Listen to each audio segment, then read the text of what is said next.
Hip joint वो हमारे पैरों के लिए बहुत इम्पोर्टेंट है और उसमें कुछ तकलीफ होती है तो आपको चलने में, नीचे बैठने में या तो फिर सीढ़ियाँ उतरने चढ़ने में तकलीफें हो सकती हैं। तो इस वीडियो में हम बात करेंगे हिप जॉइंट में पेन क्यों होता है और उसको कैसे डायग्नोस कर सकते हैं और कौन से एक्सरसाइजेज हैं जो आप घर पे अगर फॉलो करेंगे तो आपको उसमें पेन में रिलीफ मिल सकती है। तो सबसे पहले बात करेंगे कि हिप जॉइंट में पेन क्यों होता है। तो बहुत सारे रीजंस होते हैं जिसके कारण हिप में पेन शुरू हो सकता है। सबसे पहला होता है और जो सबसे कॉमन है वो है मसल पेन, यानी कि ग्लूट्स मसल्स वो हिप जॉइंट के लिए बहुत इंपॉर्टेंट है। अगर ये आपकी मसल वीक है या तो फिर उसमें इन्फ्लामेशन हो जाता है तो आपको हिप में पेन शुरू हो जाता है। सेकेंड चीज़, अगर आपके जॉइंट में कुछ तकलीफ है, यानी कि आपके बॉल में ब्लड सर्कुलेशन कम पहुंच रहा है जिसके कारण अगर गोला सूखने लगता है या तो फिर जॉइंट में इन्फ्लामेशन हो जाता है या तो फिर कोई इंजरी के कारण जॉइंट में फ्रैक्चर हुआ है या तो फिर लिगामेंट में इंजरी हुई है जिसके कारण हिप पेन शुरू हो सकता है। कई बार ऐसा भी होता है कि लोगों को बैक पेन होता है और वहाँ पे नस दबने के कारण भी हिप जॉइंट में पेन होता है।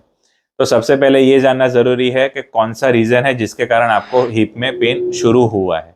तो उसका डायग्नोसिस इज़ वेरी इंपॉर्टेंट। जब भी आपको हिप पेन होता है तो आप अपने ऑर्थोपेडिक सर्जन्स को दिखाएं, उसका रीज़न क्या है वो पता करें और उसके बाद उसकी ट्रीटमेंट शुरू करें। कई बार अगर ज़रूरत लगे तो एमआरआई भी ज़रूरी होती है। तो अब हम जानेंगे कि कौन सी बेसिक एक्सरसाइज करने से आपको हिप पेन में रिलीफ मिल सकती है।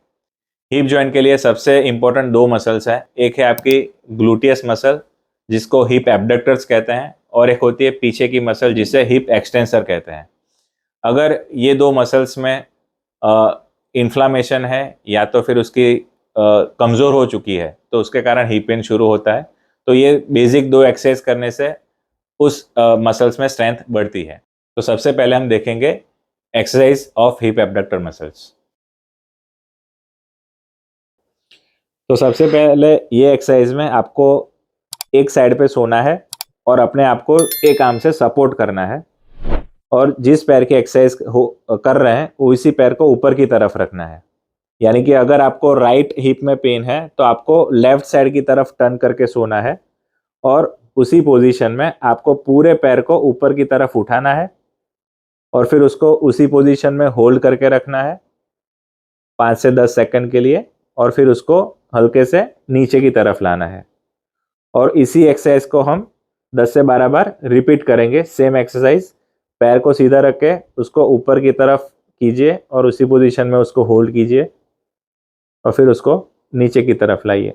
ये एक्सरसाइज में सबसे इम्पोर्टेंट है आपका जो लेग है वो अपने बॉडी के लाइन में ही होना चाहिए, ना ही आगे की तरफ ना ही पीछे की तरफ। आप ट्राई कीजिए कि जिस पोजीशन में आपकी बॉडी है उसी पोजीशन में आपका लेग होना चाहिए और उसी पोजीशन में आप उसको लिफ्ट करें और नीचे की तरफ लाएं।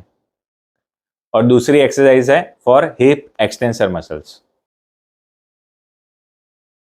इस एक्सरसाइज के लिए आपको उल्टा लेटना है और सेम पोजीशन में आपको अपने लेग को ऊपर की तरफ घुटने से बिना मोड़े उठाना है और उसी पोजीशन में होल्ड करके रखना है और फिर आपको उसको हल्के से नीचे की तरफ लाना है। इसी चीज़ को आपको रिपीट करना है। अपने लेग को सीधा रखें, उसको ऊपर की तरफ उठाएं, इसी पोजीशन में उसको होल्ड करें फॉर 5-10 सेकेंड्स एंड देन आप उसको नीचे लाएं और इसी एक्सरसाइज को आप 10 से 12 बार रिपीट कीजिए। तो ये दोनों एक्सरसाइज आपके हिप मसल्स के लिए हैं, पर इसी के साथ आप बैक मसल्स और नी के लिए भी एक्सरसाइज साथ में कर सकते हैं जिसका वीडियो आप हमारे चैनल पे देख सकते हैं।